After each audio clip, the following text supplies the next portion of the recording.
अपने घर की मिट्टी जो हमारी गार्डन सोइल है, इसके अंदर हमारे पास सारा साल कंपोस्ट शामिल होती रहती है, बालू मिट्टी शामिल होती है और यही हमारी ऑर्गेनिक और ज़रखेज़ मिट्टी है जिसमें हम आज ये बीज लगाएंगे। बीज पककर मुकम्मल तैयार हो चुका है। ये काला सा मोती जो है ये बीज है, तो हमने इसको इस तरह एक होल के अंदर डाल दिया और कुछ हमारे पास बीज हैं जो बिल्कुल पक कर तैयार हो चुके हैं और खुश्क हो चुके हैं, तो इनको भी साथ रख देंगे ताकि हमारा एक ही जगह से 4 से 5 पौधे उगें। Subscribe to my channel. Subscribe to my channel. तो जी दोस्तों, 20-25 दिनों के बाद जब हमने इसका रिज़ल्ट चेक किया तो ये एक नन्हा सा पौधा हमारे इस गमले में उगना स्टार्ट हो चुका है। तो ठंडी का मौसम था और मौसम जो है वो काफ़ी अच्छा था, तो हमने इसको बार बार पानी देना मुनासिब नहीं समझा। तो तकरीबन 20, 22 और 25 दिनों के दरमियान हमने 2 से 3 दफ़ा पानी दिया और इसको हमने जब ज़मीन से निकाला तो इस कंडीशन में था। ये देखें, इसका अभी बल्ब जो है छोटा सा बनना स्टार्ट हो चुका। ये देखें माशाल्लाह, अभी आस्ता आस्ता इसके साथ और भी पौधे उग रहे हैं। यानी हमने 4 से 5 जो बीज लगाए थे वो अलग अलग जगह से उगना स्टार्ट हो चुके हैं और इसकी एक स्टिक सी बाहर आती है और फिर इस पर पत्ते बनना स्टार्ट हो जाते हैं। एस्पैरिगस के बीज को लगाए आज 3 महीने मुकम्मल हो चुके हैं।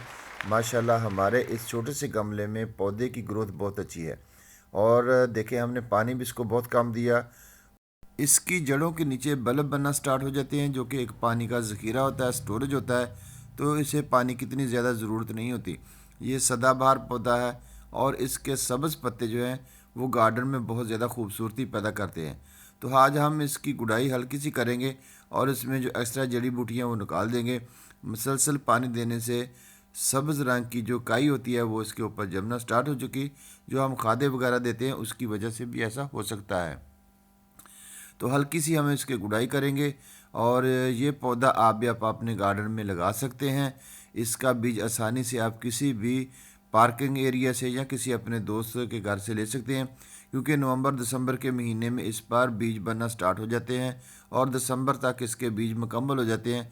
आप आसानी के साथ इसका बीज ले सकते हैं और फिर जनवरी और फरवरी के महीने में इसे लगा सकते हैं।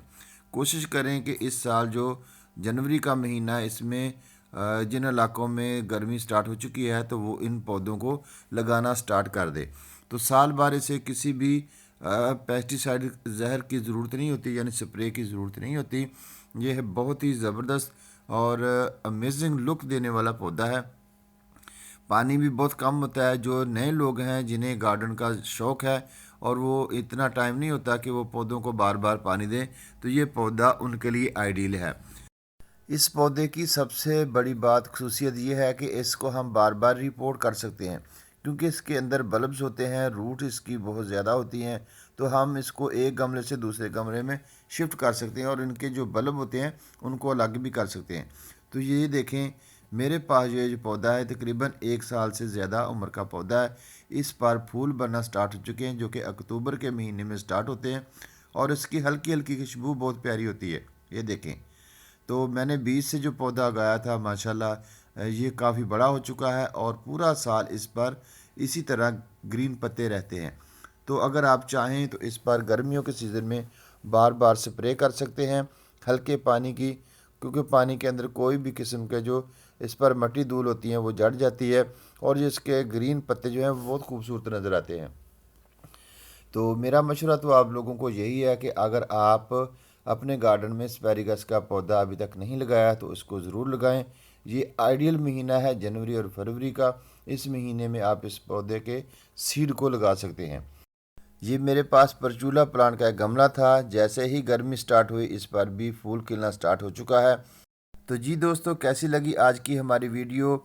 डेली रूटीन से हमारे फेसबुक पेज और हमारे फेसबुक ग्रुप को ज्वाइन करके आप डेली अपडेट्स ले सकते हैं। हमारा ग्रीन कैरी यूट्यूब चैनल आप लोगों के लिए हमेशा अच्छी अच्छी वीडियो लेकर आता है। अल्लाह हाफ़िज़ दोस्तों।